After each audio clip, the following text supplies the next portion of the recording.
Hello, JOLO fans. Happy May. We're broadcasting today from my personal wine cellar here at our home, right off the main estate at JOLO Winery.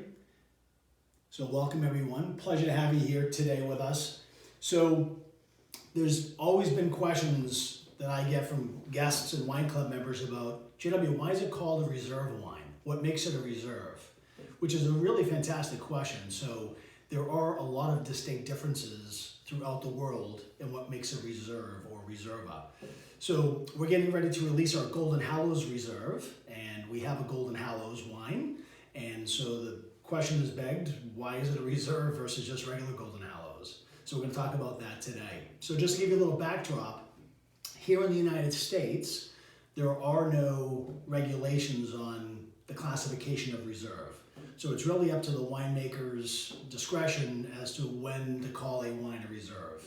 Typically, the winemaker, he or she, will designate maybe a fantastic growing year or a block of grapes that just had super perfect numbers, perfect pH, perfect sugar, just a great growing season, or maybe beyond that, it had extra maceration, spent more time in the skins, spent more time in barrels, maybe newer barrels. So there's a lot of different things you can pepper into the wine, if you will, as far as nuances, not the actual spice pepper, but just being able to use different tools in your tool chest as a winemaker to make a reserve in the United States. So really it's a ladies and gentlemen agreement that it should mean something more, be more meaningful than the base wine. So you should expect, and a lot of times in the back of the bottle in the United States, they'll put what the reserve means to that winemaker, why it's a reserve, or maybe it's a 20th anniversary reserve. So there's a lot of different things and nuances that go into the reserve. So there really is no designation in the United States that you can follow. Unlike other older parts of what's called the old world wine countries, we'll get back to the Golden Hallows Reserve here shortly, but one of the most classic regions that use a lot of reserves or reservas is Italy. So especially in Chianti or Tuscany. So in Tuscany itself, there's a couple of different levels. So here I just pulled up what's called a Chianti Classico. So if it's a Chianti, it's Sangiovese is the grape. So typically with a regular Tuscan or Chianti, it's going to be 75% Sangiovese. If it's going to a reserve status, or it's a Classico, which is, I would tell you, the beginner of reserve. So that's what Classico means. So you have regular Chianti, and a Chianti Classico just means that it's aged for at least 1 year in oak. So it can't be 8 months, it can't be 9 months. So if it's 8 or 9 months, it's just a Chianti, which is predominantly Sangiovese, the grape. And if it's a Classico, it has to spend at least 1 year in oak. And then there's really not a lot of determination on how much bottle age it gets. So it could be they bottle it and they sell it tomorrow as the Chianti Classico. Then you have the Reserva from the Chianti region. So the Reserva is different because the Reserva requires at least 2 years in oak. And most of the wineries, you think, wow, that could be a long time. But very commonplace in Tuscany and Barolo, which is in the Piemonte region, up in the northern part of the boot, as you get up into the Alps, they use the big barrels, the huge barrique. So maybe it holds 2,000 gallons each, 1,700 gallons each. So you don't get a lot of wood sooner, so you have more wine to wood contact. So versus smaller barrels, you have more wood to wine contact. So you get more impartation of the nuances. You get more oxygenation out of the barrel, so you get more air touching the wine. So there's more surface area, if you will, to expose the wine to the oxidation, the slight oxidation or oxygenation from the air or the wicking out. We've all heard the angel share. So that's basically the wicking out of the wine, and there air inside the staves of the barrels and the little seams. So with a larger barrel, so you think 2 years might be a ton of time, but they don't get new barrels every year, like a lot of wineries in the New World. So these barrels might be 10, 15, 20, 30, 40 years old. So really it's getting a little bit of oak over a long period of time versus the antithesis of that, which is here, let's say in Napa or Sonoma or Washington, where they give it a lot of new oak over a shorter period of time.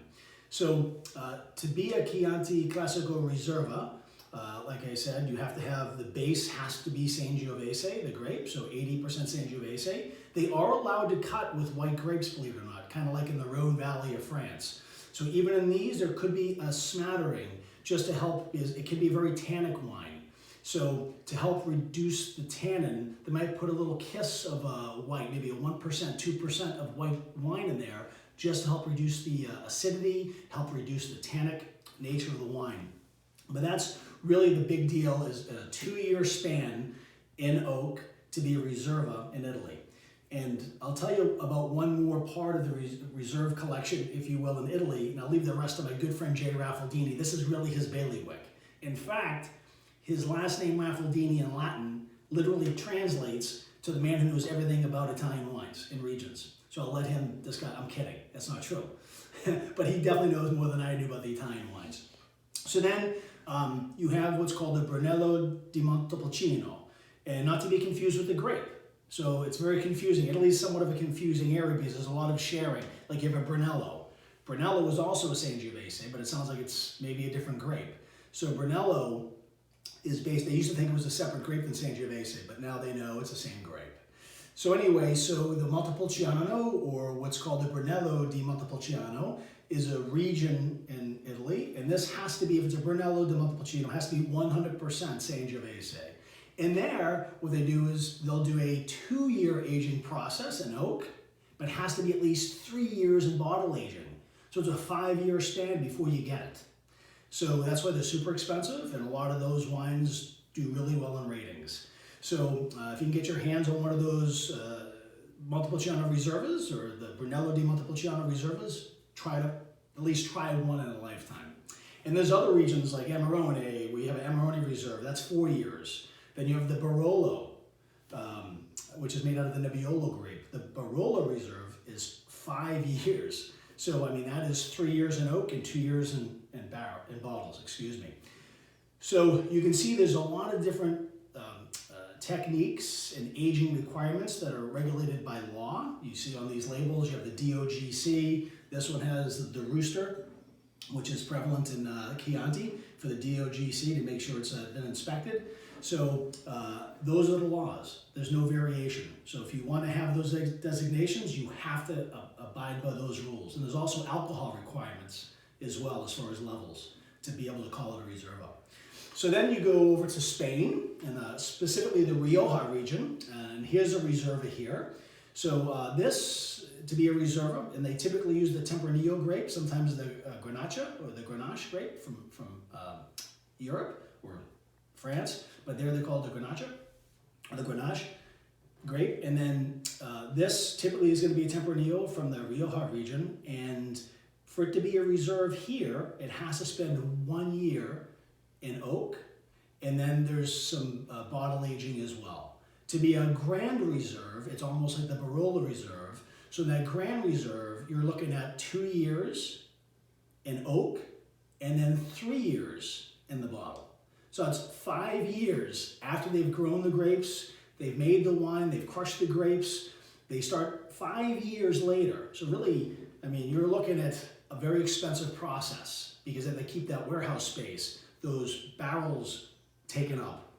And here in Spain, they typically use small format barrels like we do, the 59 gallons or the 225 liter. So you get a lot more contact, wine to wood contact versus in Italy. Typically, there are variations, like a Super Tuscan. So a Super Tuscan means they don't follow these rules. They made their own rules. And most Super Tuscans are made with French Bordeaux style grapes, hardly any Sangiovese. So that's why it's a Super Tuscan, because not that it's better than these, they just don't abide by the Sangiovese requirements and the bottle and barrel aging requirements. So that's what a Super Tuscan would be. So that's kind of what the reserves are here in these two regions of the world that I think are the most famous for reserves or reservas. And that brings us back to the Golden Hallows Reserve. So we're getting ready to release the new one, 2019. It's the first year ever that I've made the Golden Hallows Reserve, allowing all of it, every drop of it, to go through what's called a secondary fermentation. So a secondary fermentation is exactly what it implies. The grapes went through a primary fermentation where the yeast eat the sugar in the grapes that's naturally created by growing out there, not cane sugar, but the sugar itself from the grape. The yeast eat that sugar and convert that sugar to alcohol. And when that process is fully complete and there's no sugar left, you have a dry wine that is now wine versus juice. It starts off as juice, and the yeast eat the sugar and turn it into wine, which we've done in Wine 101 before, I think our first segment. So secondary fermentation is what the red wines go through. So most red wines in the world, 99.9% of all the red wines you'll ever try, have gone through a secondary fermentation. So you're asking, what is a secondary fermentation? Great question. So the secondary fermentation is after the primary fermentation is complete or starting to go in the process, which we do here. We co-inoculate, so we allow the secondary fermentation to start almost 48 hours after the primary. There's a lot of different schools of thought on how to handle that and timing, but that's what we do with JOLO for a sundry of reasons. So the secondary fermentation is simply inoculating the wine or the must, which is basically looking like stew and starting to ferment with all the parts and pieces. And then you inoculate it with what's called malolactic bacteria. And what that malolactic bacteria does is it attacks the malic acid, which is one of the three acids, primary acids found in wine. We talked about that before. So you have malic, then you have tartaric, and then you have a little bit of citric, and there's a couple of other small ones as well. But those are the three primary acids. So the malic acid is what gives the white wine, like a Golden Hallows, that green apple, that tartness. It gives you that bite, that sharp green apple tartness that I just mentioned. So with barrel-aged whites, you try to coax that out by eliminating it, basically, by converting that malic acid into what's called lactic acid. So by inoculating and putting that malolactic bacteria into the must as it's fermenting, or into the barrels while its wine is still aging in barrels, the malolactic bacteria will eat the malic acid and convert it to lactic acid. So if you think about lactic, you think lactose maybe, like lactose intolerant, milk, cream, butter. That's why wines that go through that, especially a Chardonnay that's gone through a secondary fermentation in a barrel, will have some of that buttery overtones and some of the creaminess, or the creaminess you might find in a beautiful champagne that has gone through malic, or maybe not, because you can also impart that creaminess by what's called autolysis. We'll talk about that briefly here shortly. So, long story short is, you have a wine that starts off in a primary fermentation, you put it through secondary fermentation, so not only does it convert sugar to the wine, it then converts the malic acid into that soft, lush, creamy, buttery feeling on your palate and also your nose of lactic acid. So you've done that conversion. What I really like about doing it this way is normally in prior years I prevented the malic conversion, so it had all the primary acids. So you had some of the creamy butteriness from barrel aging, from autolysis, which I'll talk about here shortly. But you have the preservation of the acid. This year I wanted to do more of a classic Chardonnay style, but I used Vidal Blanc. So the Vidal Blanc grape is the primary grape that we use in Golden Hallows.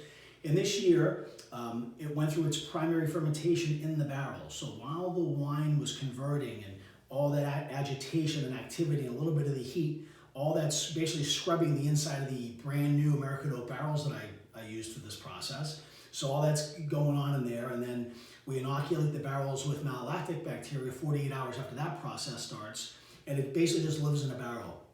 And then all those yeast, when they're finished eating and converting all the sugar to wine, to alcohol, they die off. And in the red wine process, you do what's called racking. You rack all that wine off that lees. The lees is what's called the spent cells, or the dead yeast. So, and you can age whites on lees for a number of reasons. And the reason I think it was so fun making this to me is the red wine of white wine. So you make this almost the exact same way as you make a red wine. Just the initial stage of sitting on the skins and the seeds, you basically stop that. You don't do that. You just ferment the clear juice into wine, not sitting on stems and skins and seeds for weeks or months even. So that's the only difference. But other than that, once that process starts, you're making this the exact same way you'd make a red wine. It was super fun to do. It was my first time doing it this year. Putting it all through malolactic, or also what's called the secondary fermentation we just talked about.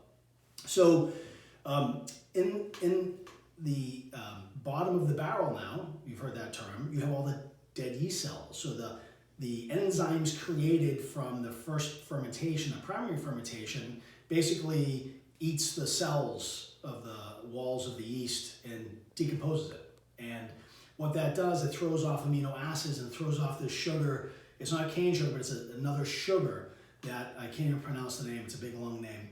But so you get that sugar and you get the amino acids. And what that does is it provides stability to the wine, number one, what's called protein stability. And then the other thing it does, it imparts a weightiness. So it creates a weight on the palate and a velvetiness on the palate that coats the palate.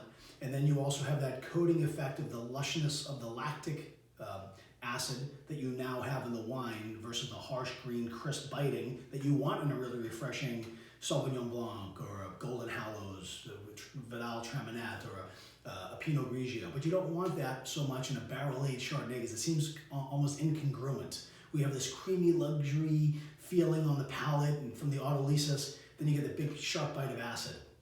So we decided this year to put every bit of it through malolactic conversion. So you have that creamy, buttery richness, and then you have the beautiful almond notes and overtones, and all those other things that we just discussed that it imparts.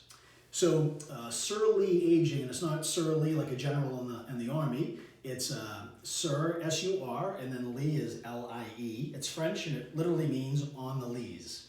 So you actually leave this white wine for 7-8 months, at least. Some do longer, where it goes through what's called autolysis, where you have that decomposition, and then the amino acids and that sugar conversion, and then you get that beautiful velvety texture on the palate. So I think all of you are going to absolutely love the new Golden Hallows Reserve. We're actually going to be bottling it next week, and then we're going to bottle age it for a few months, and we'll be releasing this in your third quarter wine club ship. And I'm anxious to hear all of your feedback. And just want to say to everyone here, stay safe and stay well. We can't wait to see you with JOLO. Cheers, everyone.